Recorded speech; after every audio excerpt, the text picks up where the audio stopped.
আপনারা জানেন যে একটা বিশেষ পরিস্থিতিতে এই সরকার দায়িত্ব নিয়েছে এবং সেই টিমের একটা টিম প্রফেসর ইউনূসের সেই টিমের সদস্য হিসেবে আমাকে যখন অ্যাপ্রোচ করা হয়েছে আমি রাজি হয়েছি দায়িত্ব নিতে। তবে একটা কথা বলে রাখি যে এখানে তো আমাদের প্রফেশনাল পলিটিশিয়ানরা আছেন যারা দীর্ঘদিন যাবৎ, ওনার সাথেও কিন্তু আমাদের ঘনিষ্ঠতা অনেক পুরনো, কারণ আমার বড় ভাইয়ের সাথে উনি খুবই ঘনিষ্ঠ ছিলেন। পরে তো আমার সাথে পরিচয় হলো যখন আমি কলকাতায় ডেপুটি হাই কমিশনার হিসেবে ছিলাম। তো তাদের যে কাজ যেটা সেটা হলো যে দেশ চালানো কিন্তু তাদের কাজ, আমাদের কাজ না। একটা যেটা বলছিলাম একটা বিশেষ পরিস্থিতিতে আমি এখানে আসি। আমরা কোনো রাজনীতিক পরিবারের তো নাই, আমাদের আসলে প্রকৃত অর্থে কোনো একেবারে ওরিয়েন্টেশনও সেরকম নেই। আমি আপনাদেরকে এখানে একটি কথা বলতে চাই, আমার দুইজন ক্লাসমেট, আমার এবং আমার স্ত্রীর, আমরা ক্লাসমেট, আমার দুজনের ক্লাসমেট করে, তাদের দুইজন ক্লাসমেট, একজন আওয়ামী লীগের এমপি হয়েছেন, একজন বিএনপির এমপি হয়েছেন, দুইজনেই আমাদের ঘনিষ্ঠ।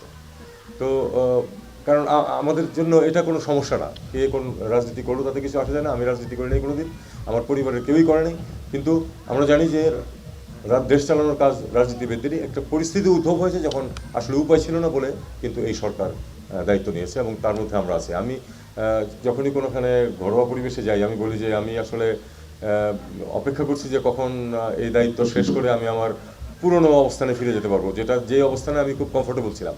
আমি লিখতাম, আমি কিছু বলতাম মনের ইচ্ছা মতো, কিন্তু মনের ইচ্ছা মতো বলা উচিত না, কারণ আমরা জানতাম যে একটা সীমা আছে যার বাইরে আমি যেতে পারবো না।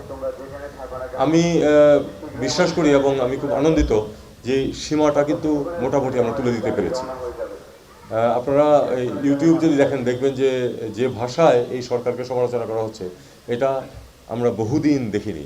এটা অনেকে ক্রিটিসাইজ করেন, তা আমি বলি যে এটাকেই আমাদের একটা ছোট্ট সাফল্য হিসাবে দেখতে হবে যে কেউ নির্দ্বিধায় কোনো ভয় ছাড়া এই সরকারের সমালোচনা করতে পারছে। আমি আশা করব যে ভবিষ্যতে যারা দায়িত্ব নেবেন, আমি আশা করবো যে তারা ঠিক এই জিনিসটি বজায় রাখবেন, মানুষ যেন কথা বলতে পারে, কথা বলতে গিয়ে যেন তাকে চিন্তা করতে না হয় যে এই কথার বলার কারণে আমাকে জেলে যেতে হতে পারে অথবা আমার উপর অত্যাচার নেমে আসতে পারে, এটা যেন না হয়। মানুষ যেন কথা বলতে পারে, সবাই সেন্সিবল কথা বলবে না, উল্টাপাল্টাও বলবে অনেকে, কিন্তু বলার যদি সুযোগ থাকে তাহলে কোন কথাটা সত্যি মানুষের কিন্তু বিচার বুদ্ধি আছে, মানুষ এটা জেনে নিতে পারে। তো এইটাই হলো মানে আমি মনে করি যে এই সরকারের একটা অন্যতম সাফল্য ইতিমধ্যে এসছে এবং আমি লুক ফরওয়ার্ড করতেছি যে আমি যখন এই অবস্থানে থাকবো না, সেটা খুব বেশি দিনের ব্যাপার না, তখন যেন কথা বলতে গিয়ে আমারও কোনো চিন্তা করতে না হয় যে আমি সীমা লঙ্ঘন করছি কিনা।